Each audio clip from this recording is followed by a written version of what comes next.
Hey, on this go around of playing cars with John on the Mockingbird project, I said something about getting into doing body work. I don't want to. I just don't want to do the body work yet. I want to paint that dash there, the blue color that it's going to be when done, because I want to put the old left-right selector back inside this thing, put the steering wheel on it, and go for a drive. I just really think I'd feel a whole lot more gooder if I knew the transmission, brakes, and everything were where they need to be before I start doing a bunch of body work and getting this thing all dialed in.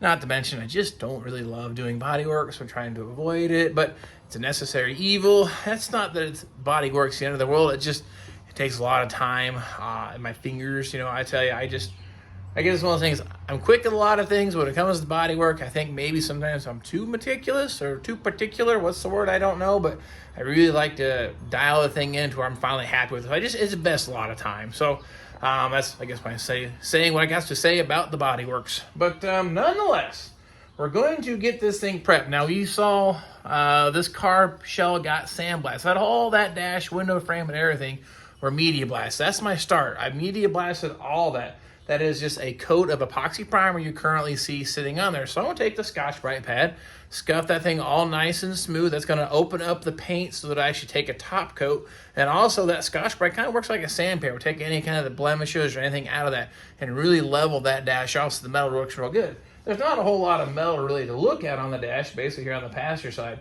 because the majority of it gets covered up. Now the top part you'll see through the windshield, so we'll focus on that. But I'm still going to paint the entire thing blue, tape it all off, and get it all painted. That way, in case someone does any kind of work on the car, it all looks uniform. It's just like those things that I like the car to be as complete as possible and nice. It doesn't take that much more. And I've got a new mix of blue for the dash. It matches the dark blue interior a lot closer than the stuff I've been using in the past. So hopefully that works out good. But let's get into how I'm going to do this, show you what I'm going to need, and then get busy putting some color on the body. And then on this episode, things we'll be using: Tack Cloth, Scotch-Brite, blue paint right here. Check this out in case you want to know the paint code or whatever it's called. Yeah, I don't even see the paint code on here now. But anyway, the Toy Iggy Deep Blue. That's what it must be. But nonetheless, I did a spray out with this. I really like it. It's a one shade probably lighter than what I've used in the past. It really matches like the bluish purple pearlish color. I'm hoping for a home run with this stuff. Masking tape. This is some rattle can primer. It works real nice as a sealer. So we're going to sand all this down and scuff with a Scotch-Brite, but I like to still have a sealer coat before putting the color coat on and keep it laying out nice. Wax and grease remover, and this is the energy to keep me on rolling on down the road here. Now, what we're going to get into, like I said, we're going to take the Scotch-Brite. I'm going to basically scuff all this down. It came out pretty smooth from sandblasting, but there's some blemishes in there we're going to work on. And then from the factory, if you really want to get particular, the window post here and stuff, that would have been also painted the same color as your interior dash. Definitely make sure you paint this. Don't leave it gray. Don't leave it white, I learned. But either paint it black or body color or the panel color here. And in this case, I'll probably just go ahead and hit it with some blue while I got it mixed up and put it on there. But we'll get into doing this right now. But the only thing we got to do is, like I said, the dash here. The dash pad itself will cover part of that grill, then back. So basically, we'll focus on from the window edge here all the way to here. We're going to make sure that gets painted blue. So hit it all down with this here. So this is going to open up the paint surface, take a new coat, and then also any imperfections this is going to work on getting out. So I'll do that to the entire dash. Then we'll wipe it down and we'll mix up some of that and put some blue on it. Of course, now that I think about this, I'm still doing body work. Kind of the same idea, but I guess when it comes to the dash, it doesn't have to be critical or perfect. It's a low gloss finish on this when it's all done. Now, I guess I'll let you in on a little secret. This is considered a base coat, clear coat paint. Now, I'm probably going to get some people telling me that's epic fail, but I've been doing it this way for a long time. I use just the base coat. I get everything all prepped out and smooth. I put this on. It's not super glossy, and it still is relatively durable, but I don't put a clear coat on top of it because it just gets too shiny after that, or it changes the texture. If you put just the base coat on, this looks very similar to the factory texture, sheen, and the color. So that's my secret for today that I don't think I've ever told that before. I normally just kept that to myself, but hey, it's all about sharing the experience and what I've learned and what does and doesn't work, and I can tell you it works.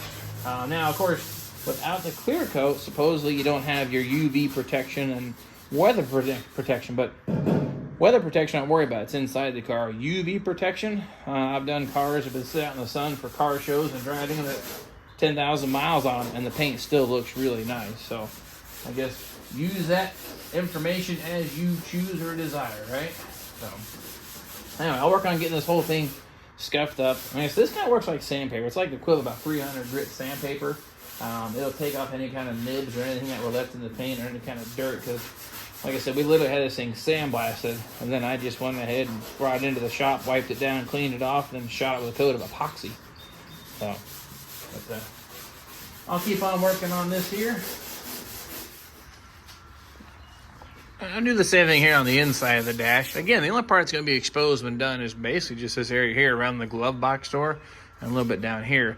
As for the driver's side, really nothing's exposed at all, but I'll still end up painting all the stuff you see here is kind of that light gray, the blue color. And you might be asking yourself, why? The car isn't painted yet. You know, the process of building the car, this thing's pretty empty. Well, because I don't like retracing steps. If I can get where this steering column can be installed for my test drive and not take it back out, why not? So I'm going to go ahead and paint the dash. And if I don't need to take a steering column back out, I will leave it in to prevent unnecessary work. I'm talking about being efficient with my time and making the best of it. That's kind of what's going on in my head. I try to find the easiest way or the least amount of steps to get something done. So, and I just really want to drive the car, make sure, like I said, this is the first transmission I've ever assembled. I know it seemed to move with no load on it, but I want to go for a drive. And this dash needs painted anyway, so it's not that big a deal once it gets painted. We'll just keep it covered with plastic. And I've got the heater box just kind of laying in here. I've been cleaning up parts, getting everything kind of put back in order. So anyway, nonetheless, I'll keep on scuffing all this down.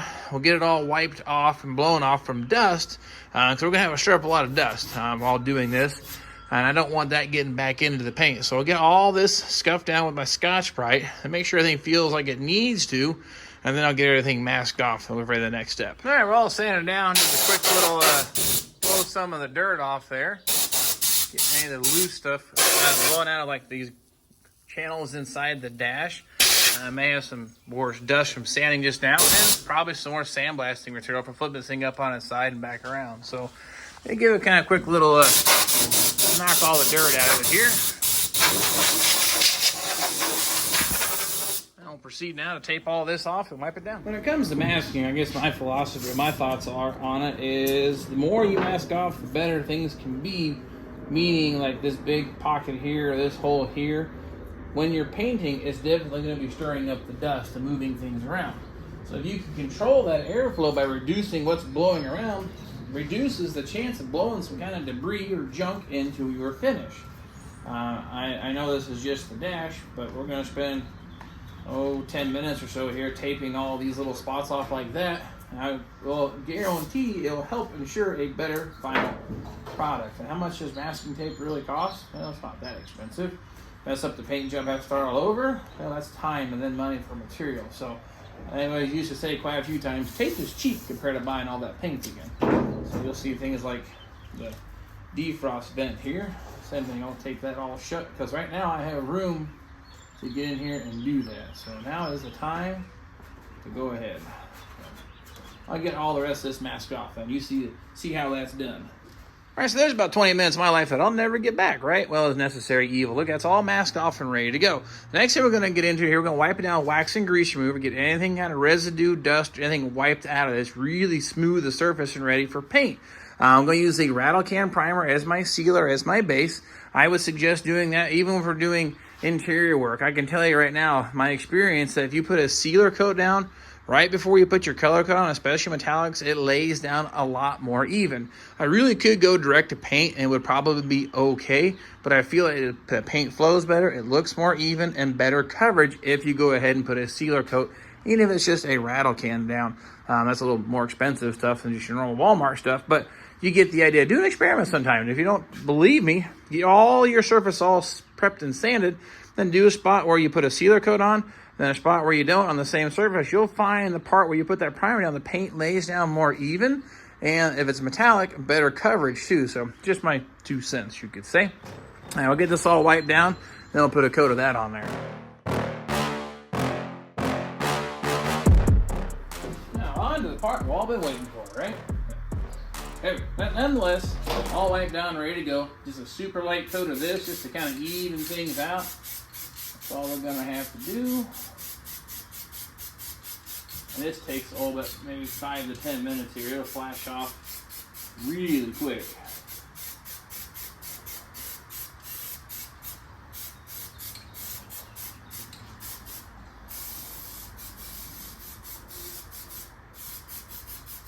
Alright, now we'll do the dash.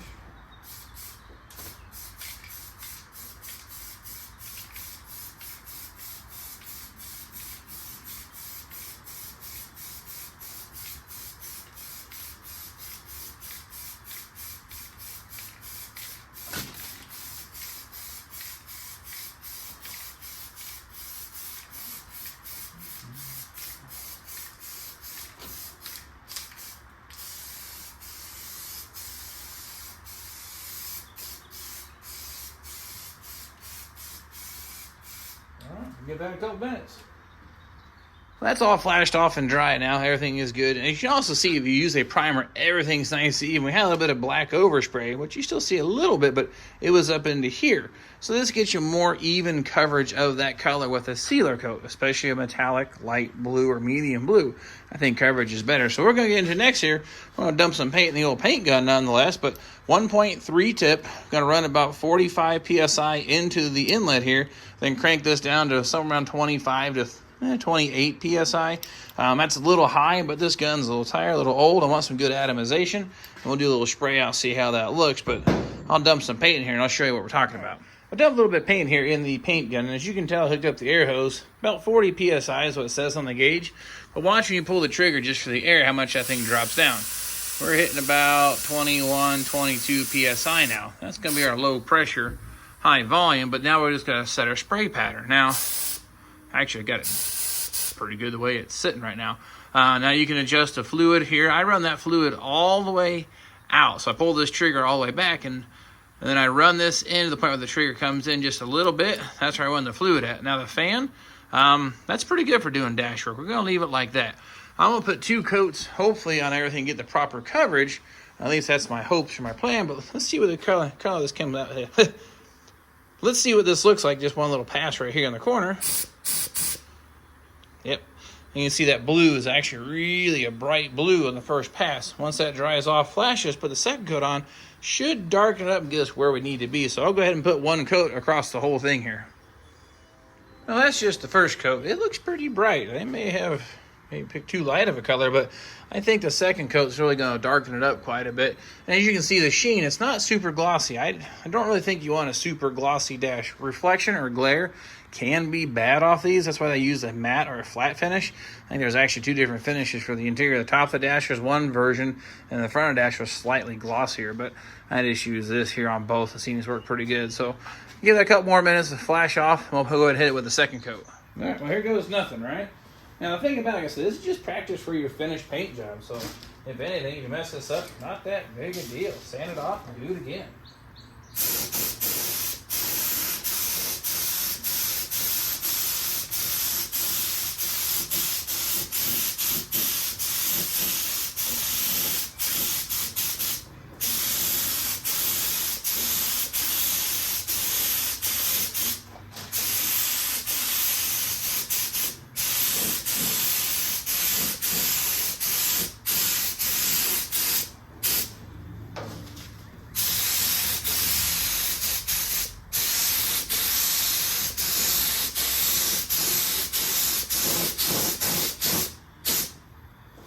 Darkened up quite a bit, actually. I like it now, I think I'm going to hit it with a 3rd coat. Depends on what light you see it in.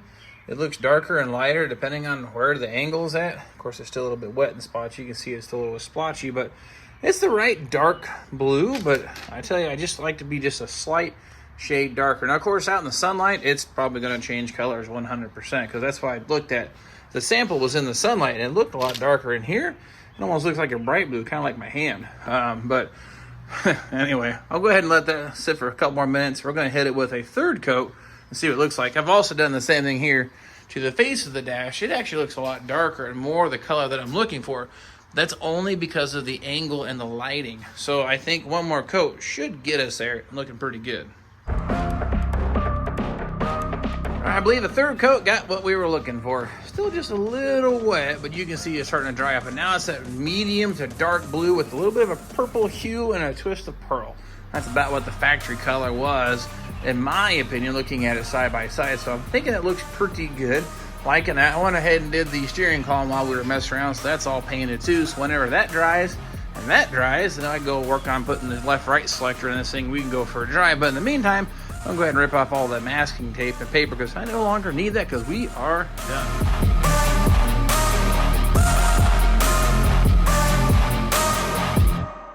You know, pulling the masking paper off made that look 11 billion times better, and it toned down the color. Now, I guess the other thing is I checked some of the footage looking at it. It looks really bright on camera, but in person it's definitely a little bit darker. Kind of like, you know, the General Lee back in the day. They actually painted the cars red, so they appeared orange on our television sets. Now, cameras have improved, but we're still having a little bit of discrepancy or change in color. This actually looks quite a bit brighter. And you can tell now it's flashed off, and it's a really low gloss, so you don't have a huge problem with the reflection off that. Got the glove box door painted too, just the same. So I'm going to say this was a success. And if you want to see what it looks like in person, well, this car will be hitting the show field when it's done.